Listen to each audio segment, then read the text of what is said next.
मूर्ति के पास जमा हुए और सोनिया गांधी की अगुवाई में नारेबाजी करने लगे। कांग्रेस ने साफ कर दिया है कि सुषमा की सफाई के बाद भी वो ललित गेट मुद्दे को छोड़ने वाली नहीं है। सोनिया गांधी ने ललित मोदी मामले पर विदेश मंत्री सुषमा स्वराज की सफाई को नाटक करार दिया।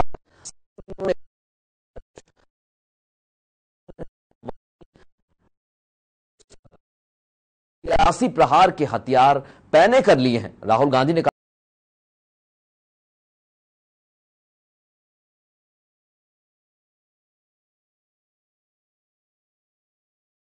से निकलवाने के लिए उनके परिवार को कितना पैसा दिया।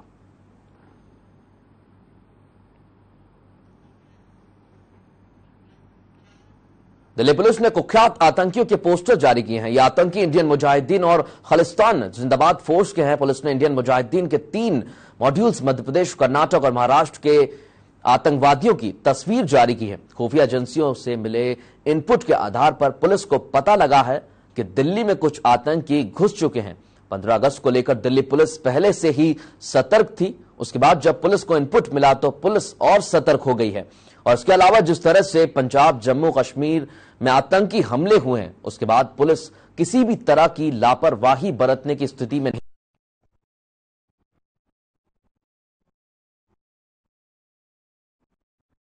भारत में आतंक का खूनी खेल रचकर विदेश भाग जाने के 22 साल बाद एक याकूब मेमन के भाई टाइगर मेमन की आवाज सुनाई दी है। बताया जा रहा है कि 1993 के मुंबई धमाकों में मुख्य आरोपी टाइगर मेमन ने अपने भाई याकूब को फांसी से ठीक पहले अपनी मां से फोन पर बातचीत की थी। भारत के मोस्ट वांटेड में से एक टाइगर मेमन ने 30 जुलाई को याकूब को फांसी से करीब 1.5 घंटे पहले अपने माहिम के घर पर लैंडलाइन पर फोन से अपनी मां से बात की। और एक अंग्रेजी अखबार ने दावा किया है कि मुंबई पुलिस के पास इस बातचीत की रिकॉर्डिंग है, जिसमें वो याकूब की फांसी का बदला लेने के लिए भारत को खामियाजा भुगतने की बात कह रहा है। सूत्रों की माने तो यह कॉल VoIP कनेक्शन से की गई थी और जिसमें IP एड्रेस बार बार बदल रहा है। इस वजह से कॉल पूरी तरह से ट्रेस नहीं हो सका।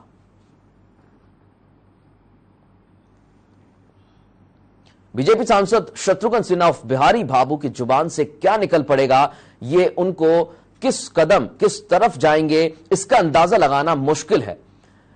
बीजेपी सांसद शत्रुघ्न सिन्हा ने अब दिल्ली के CM अरविंद केजरीवाल से मुलाकात करके नई सियासी अटकलों को जन्म दे दिया है। शत्रुघ्न सिन्हा के साथ अरविंद केजरीवाल के आवास पर मीटिंग के दौरान उप मुख्यमंत्री मनीष सिसोदिया और पार्टी प्रवक्ता आशुतोष भी मौजूद रहे थे।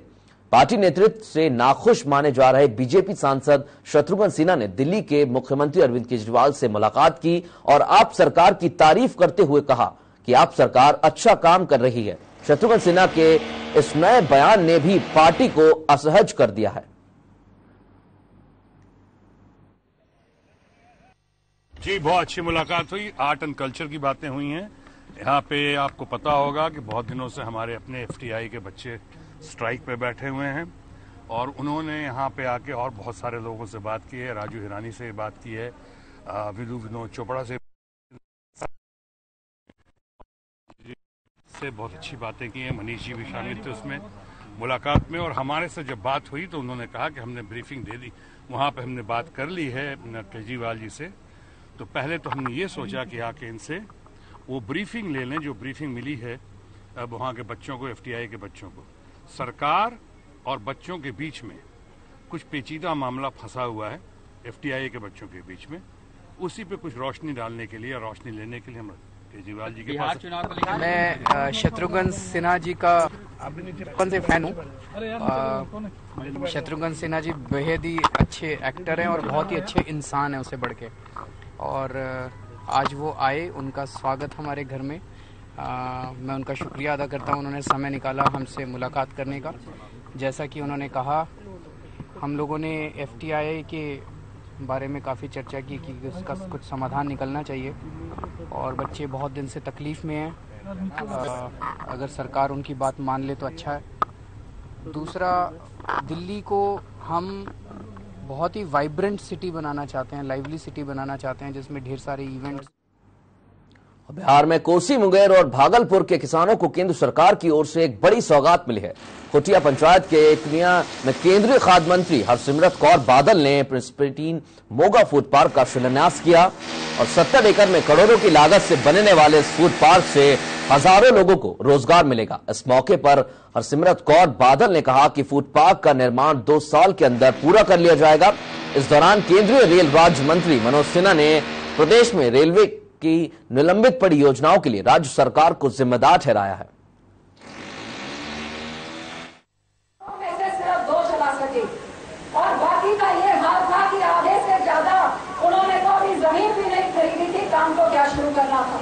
लेकिन मोदी जी की सरकार की अगुवाई में पिछले 1 साल के अंदर हमने 3 मेगा फूड पार्क को चालू कर दिया और 17 नए का शिलान्यास हो जाएगा अगले महीने तक और मेरा निशाना है। अभी तक के बुलेटिन में इतना ही। आप देख रहे थे एक्सप्रेस न्यूज लाइव। नमस्कार।